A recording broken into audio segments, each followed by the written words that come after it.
And wherever possible, man has built dams to collect and preserve the waters for the rest of the year when there is no rain. Where canals brought the waters to the land, the earth has blossomed as a garden. And where it was possible to create large reservoirs, cities have been built.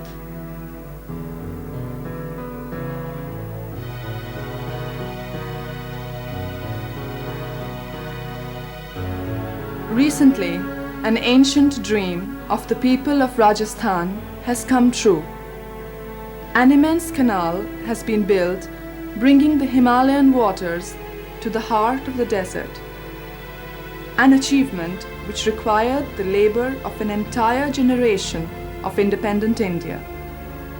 Today, the work continues in order to extend the waters from the main canal through branches taking water to remote villages and to valleys previously too dry for people to settle, but which are now destined to flourish with both people and crops.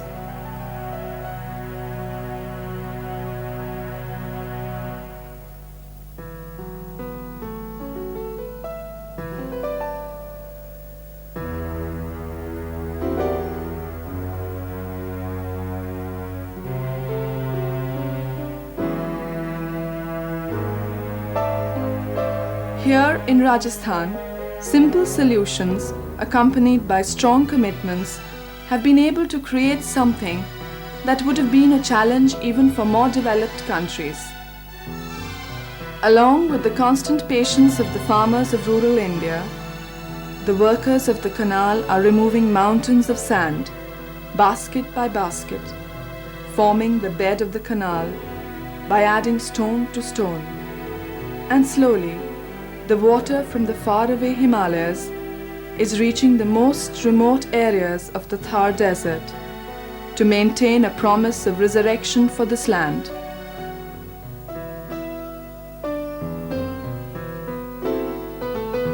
Along the borders of the canal grow new settlements, and the abundance of water is giving new shape to people's hopes.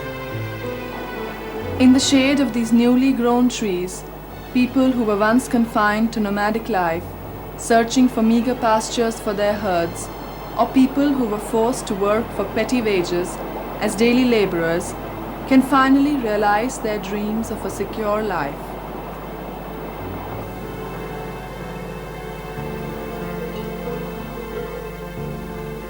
Contrary to man, who can intervene to extend his living space outside the borders traced by nature, animal life gathers only where life is possible. Like in the few oases of the desert, where an abundance of water permits different species of birds and animals to live together. Here, the same birds which spend their summers in the wetlands of Siberia come to spend their winters in the Indian desert.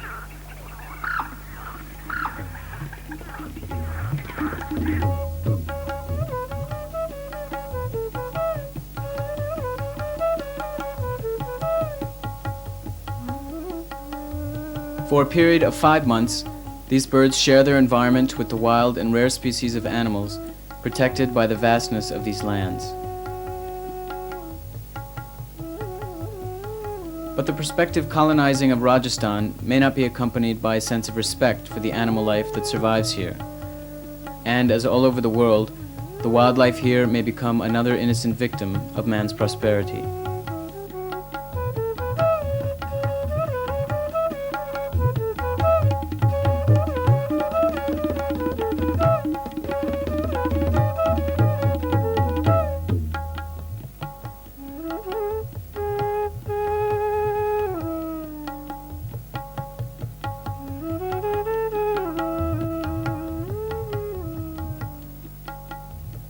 I have no hope.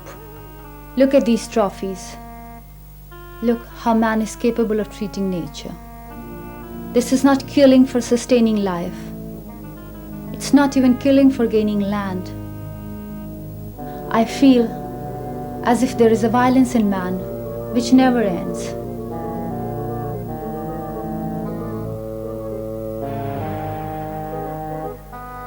But we are now looking at the lifestyle of kings, not of average men. How could you have a royalty untouched by violence? Try to imagine living here in the court, in the seat of power. Could we have chosen the life we wanted? Wouldn't we also have been prisoners of our roles?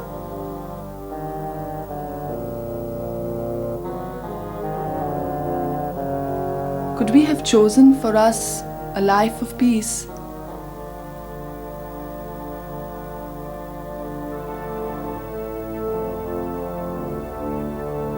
All this has now faded away, but we cannot look back to royalty without removing the dust of time accumulated on the images of history.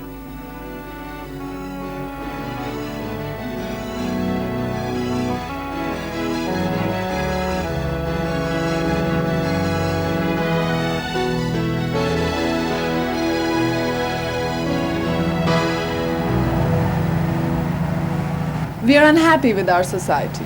We idealize about previous times and think people were happier. But would you have preferred to live then? Of course not. Then why go back to old values? It's not a question of going back. It's a question of picking up the things which were left behind, thinking they were not needed. We created a more prosperous, egalitarian society, but we left behind those virtues which made man more than just a social unit. That's what we're searching for now.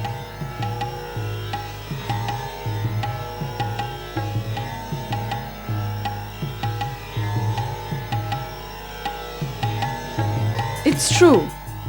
We must find the heart.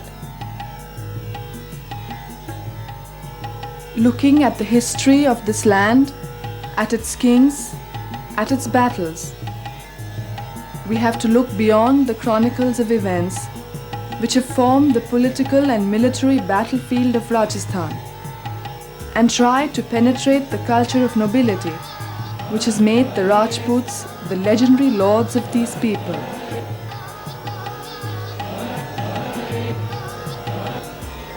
If we look deep into the values which have given soul to this culture, we find that the tradition of heroism was a belief in the spiritual value of man.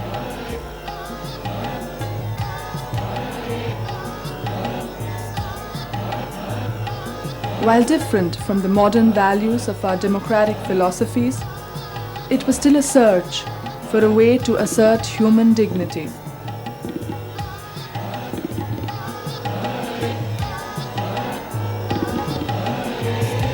Even the martial arts were a discipline meant to help transcend one's fears and limitations.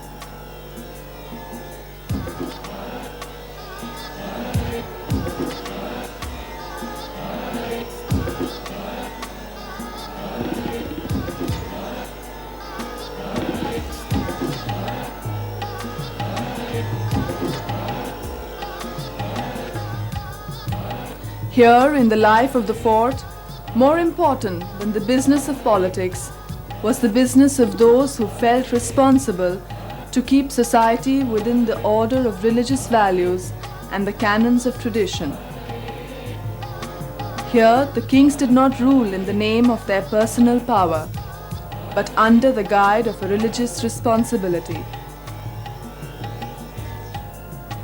They believed themselves to be the custodians of a divine law.